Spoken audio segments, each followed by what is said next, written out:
বাংলাদেশ এবং ভারতের ম্যাচের কথা বলি, সেই জায়গায় কিন্তু যে ডমিনেটিং ফুটবল সেটা কিন্তু বাংলাদেশ দেখিয়েছে।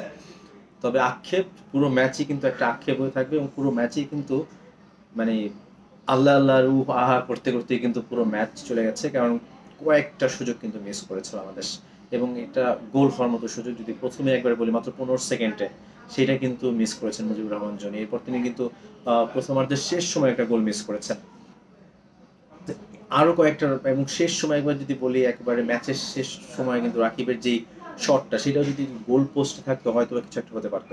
তো বাংলাদেশের যে মানে ফুটবল যে পরিবর্তন এসেছে সেটা কিন্তু এই ম্যাচে কিন্তু দেখা গেছে। এবং একটা বড় কারণ কিন্তু হামজা চৌধুরী কিন্তু তার যে প্রেজেন্স এই ম্যাচে, সেটা কিন্তু উপলব্ধি করতে পেরেছে ভারত এবং বাংলাদেশ। মানে ডিস্ট্রয়ার যে কতবার দিয়েছে ভারতের ফুটবলারদের। এবং আপনি যদি দেখেন যে দ্বিতীয়ার্ধের শুরুতেই কিন্তু সুনীল ছেত্রী যে একটা হেড, সেই হেডটা কিন্তু তিনি লাফিয়ে এই বাহু দিয়ে কিন্তু ঠেকিয়ে দিয়েছে। এবং আমার মনে হয় যে সেটা না করতে পারলে হয়তো বা গোল হয়ে যেতে পারতো। তো বাংলাদেশের যে ফুটবল যে পরিবর্তন, আমরা বারবার বলি যে মৃতপ্রায় ফুটবল, সেটাকে যে আবারও পুনর্জাগরণ করছে, সেটা কিন্তু হামিদ চৌধুরীর একটা বড় ভূমিকা রয়েছে। এবং দেখুন, ভারত 126 নম্বর র্যাঙ্কিংয়ে, ফিফা র্যাঙ্কিং, এবং বাংলাদেশ 185। তো বুঝতেই পারছি যে এত বড় একটা গ্যাপ দুই দলের মধ্যে। সেই জায়গায় কিন্তু বিন্দু মাত্র বুঝতে দেয়নি যে ভারত বাংলাদেশ থেকে বেটার টিম।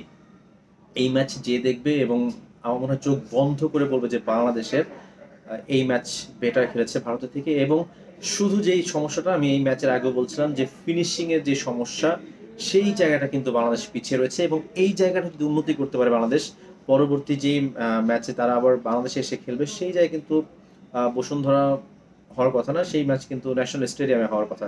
তো সেই পর্যন্ত ন্যাশনাল স্টেডিয়াম আমার মনে হয় যে সেই ম্যাচ অথবা বাংলাদেশ জিতবে। বাংলাদেশের যে পারফরমেন্স, এবং হামজা চৌধুরী অসাধারণ, তার প্রেজেন্সটা হারে হারে টের পেয়েছে ভারত, এবং হারে হারে টের পেয়েছে বাংলাদেশ। কারণ প্রত্যেকবার যখন দেখছিলাম যে হামজা চৌধুরী যখন বল বিল্ড আপ করছিল, তিনি কিন্তু বল স্টে করছিল, হোল্ড করছিল অন্তত 5 থেকে 6 সেকেন্ড পায়ে হোল্ড করে তিনি হাতের ইশারা দিচ্ছিলেন ডানে বামে, যে তুমি সামনে যাও, আমি বল দিচ্ছি। তারপর তিনি কিন্তু বল ছাড়ছেন।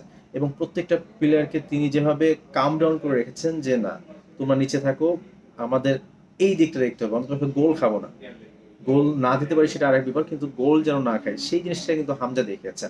তো best of luck Bangladesh team. এবং বাংলাদেশের যে ফুটবল আজকে দেখিয়েছে, যে আধিপত্য দেখিয়েছে, সেটা হচ্ছে সবচেয়ে বড় কথা। যে সাহস দেখিয়েছে ভারতের বিপক্ষে ভারতের মাটিতে, আমরা প্রত্যেকটা ভারতীয় সমর্থক যারা মাঠে বসে ফুটবল দেখেছেন, তারা কিন্তু আসলে চিন্তায় ছিল যে আসলে কখন গোলটা খায়, কখন গোলটা খায়। মানে এমন ভাবে কিন্তু বাংলাদেশ আক্রমণটা করেছিল, কিন্তু ফিনিশিং এর সমস্যার জন্য সেটা কিন্তু হয়নি।